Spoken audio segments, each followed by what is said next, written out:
wood in various forms. And I think people who carved wood and ran lathes and things like that went a little crazy in the 19th century. But they built these beautiful homes, and they became the the way to show that you were rich. And a guy named Albert Gallatin built this for his family. He was a hardware dealer, and he then sold it within a bunch of years. And I have these gentlemen here from the foundation for the support of this beautiful state park. And I think every state park has some form of a separate foundation to help it go along, because you may understand that it's pretty costly to have a state park. And with me here are these wonderful guys. Mr. Howenstein? Yes. I got it right? Yeah, I got it. Thank you. And Gellink? Tim Gellink, yes. Tim Gellink. Oh, thanks, Tim. I appreciate your help. And Andy? Thomas? I was going to say, who's the singer of the Thomas? Danny Thomas. Oh. Right. And but I'm not going to ask you to sing. And then Michael Sestak. Hello, yes. Okay, good. Each one of you has a different role to play in the development of that building in terms of its being reclaimed from rain and cold and change and age and dry rot and little bugs biting and things like that. And so why don't we start with the foundation itself? Great. Albert. Yeah.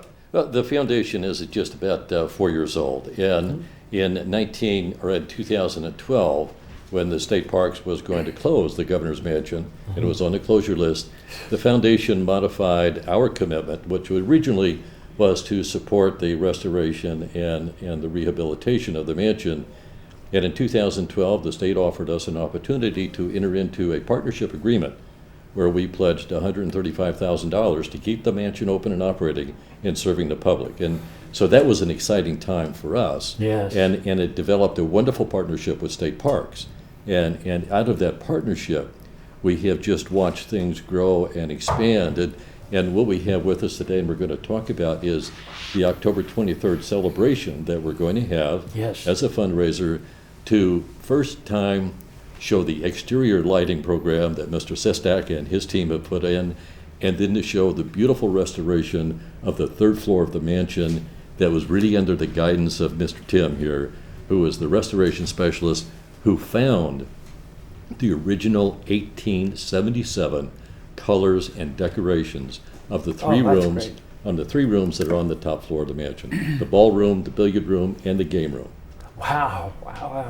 What happened when the government allowed the foundation to take part in this agreement?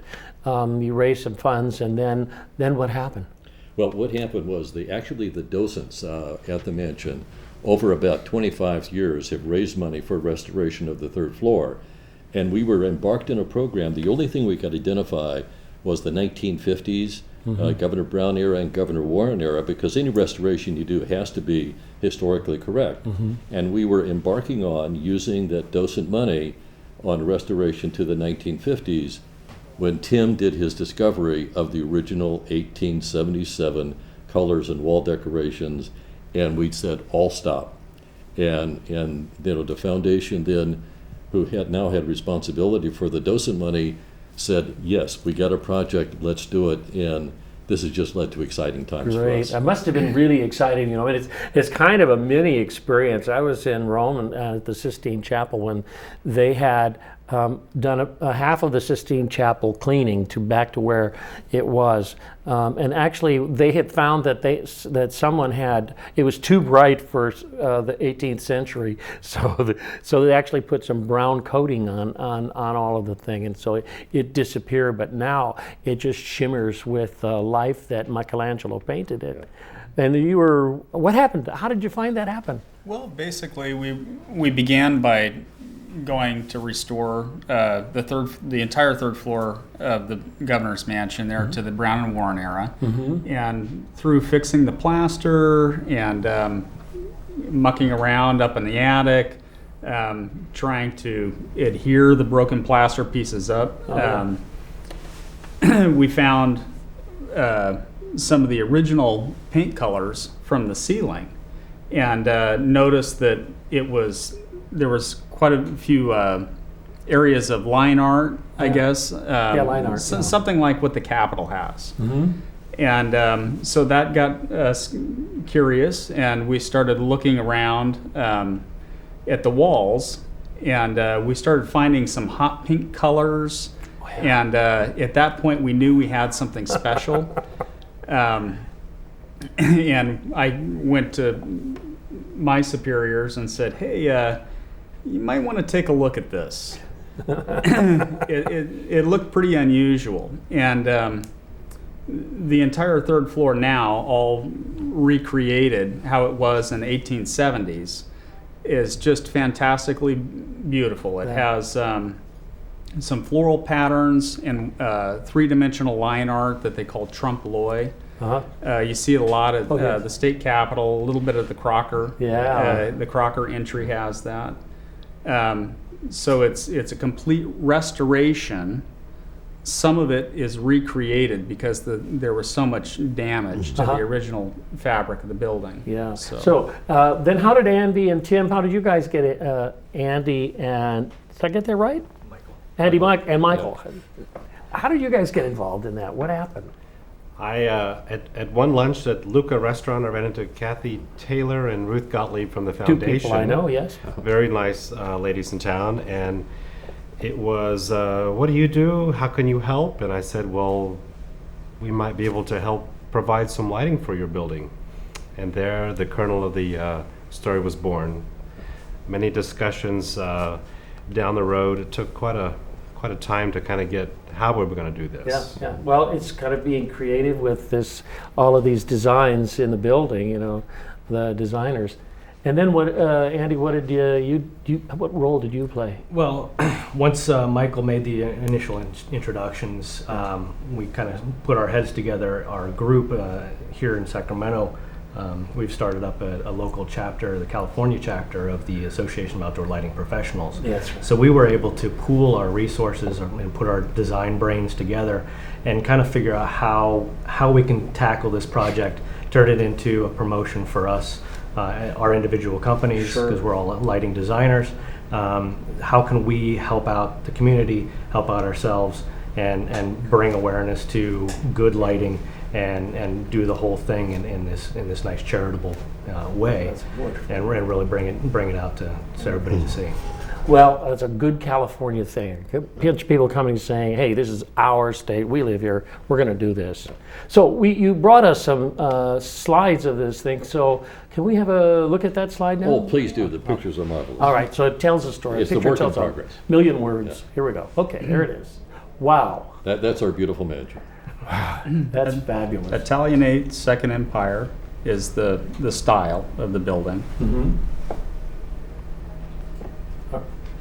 Oh. And a couple of our staff. Oh, and what's that? What's happening there? I think I'm up on the large lift trying to get a light way up at the top of the carriage house. See. No ladder could get us up there, so we employed the right material, the right machinery to get us up there safely. Absolutely. And at the opposite end of the spectrum, there's Michael underneath the house in the basement, running wires there as well. AC system. Yeah. And there was some pretty extensive trenching going on for irrigation that was being replaced in there, and we utilized a lot of that for our trenches for the wiring of the lighting system. Great. We combined an irrigation project with their lighting project at the same time. Yeah. That's good.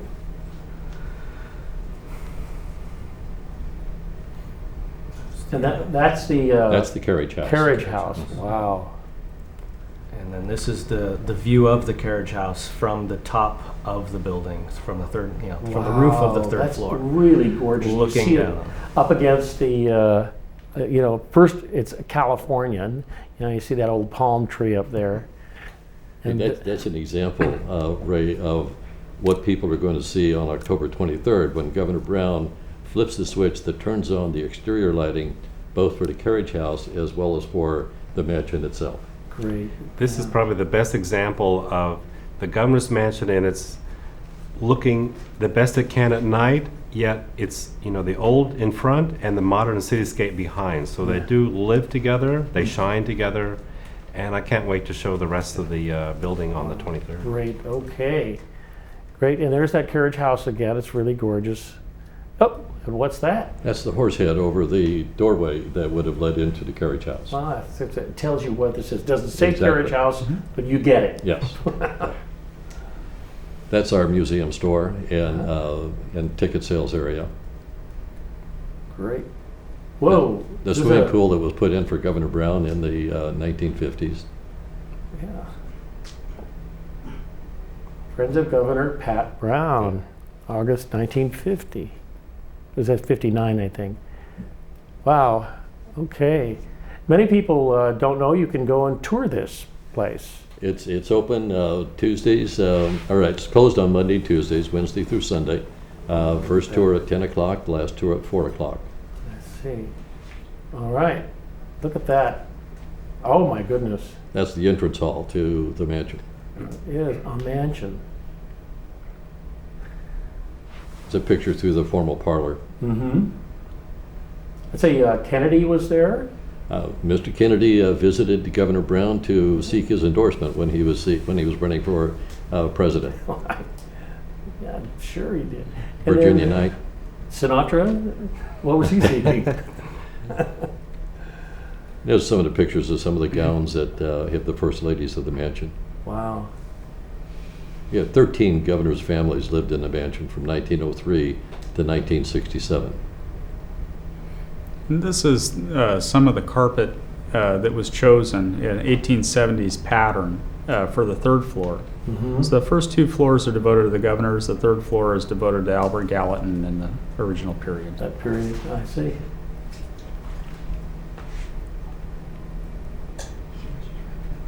That's the carpeting that will be in the game room, again, restoration. Okay, and we'll be able to see this then on October the...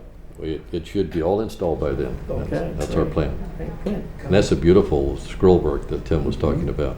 That's it. Well, you guys, we're out of time now, and I wanted to thank you all for coming to talk to me about this. And when is this wonderful event? Will you all be there? We will. Yes. All right, Yes, okay. of course. October 23rd, Uh-huh. beginning at 6 o'clock. And tickets will be on sale and available. Sponsorships are available. And the governor is scheduled to be there at 7:15 to flip the switch, to turn on and show the lights that Mr. Great. Sestak and his team. Good, I'm put sure together. you'll feel good about that. I don't think he was there to flip the switch for the renovation of the Capitol, which was spectacular and wonderful too. So it makes Sacramento really a place to visit and see one more step forward in understanding history and making it alive for us. And a partnership between parks, the foundation, and business people. And it just makes it work. Right. Thank you, gentlemen. Thanks for coming. Thank you. Thank you. Oh, that's all the time we have. We'll see you next week on LiveWire. I'm Ray Tatter.